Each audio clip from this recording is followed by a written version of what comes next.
नमस्कार मित्रांनो, स्वागत आहे तुमचं एज्युकेशन क्रिएटर क्वेश्चन या यूट्यूब चॅनलवर. तर आता बघणार आपण 10 प्रश्न जनरल नॉलेजचे, खूप महत्त्वाचे.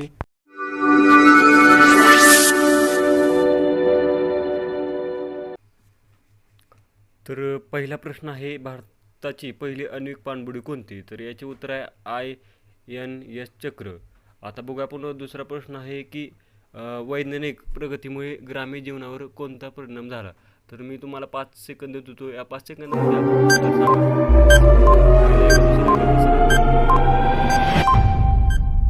तर याचे उत्तर आहे 1 नंबरचे शेती व्यवसायातील तंत्रज्ञानाचा उपयोग. आता बघूया आपण तिसरा प्रश्न काय आहे, ओझोन वायूच्या थरामुळे कोणते घातक किरण पृथ्वीवर येऊ शकत नाहीत? तर तुम्हाला मी 5 सेकंदाचा वेळ देत तर याचे उत्तर आहे तिसऱ्या नंबरचं अल्ट्राव्हायोलेट किरण. अल्ट्राव्हायोलेट किरण आहे. तर ह्याचं आता बघूया आपण चौथा प्रश्न.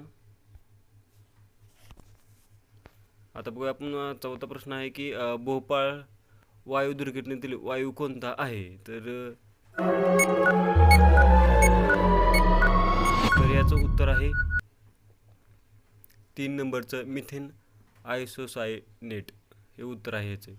आता बघा आपण पाचवा प्रश्न. केंद्र सरकारने 1979 साली प्रदूषण संबंधी कोणता कायदा संमत केला?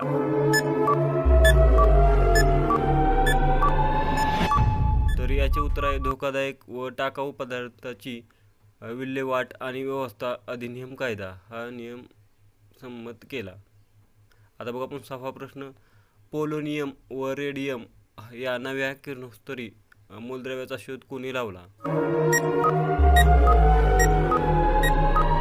तर याचे उत्तर आहे मादाम क्युरी व पी क्युरी. आता बघूया आपण 7वा प्रश्न आहे चेर्नोबिल अणुभट्टी कोठे आहे?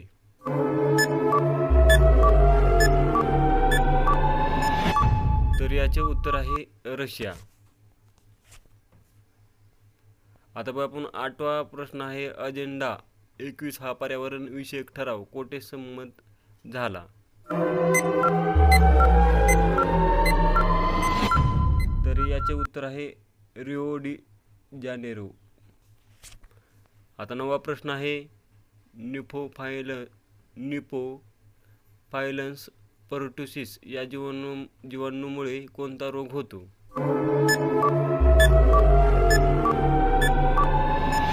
तर याचे उत्तर आहे डांग्या खोकला. शेवटचा प्रश्न आहे 10वा नेत्र गोलातील द्रवांचा दाब वाढला असता कोणता रोग होतो? तर याचे उत्तर आहे काचबिंदू.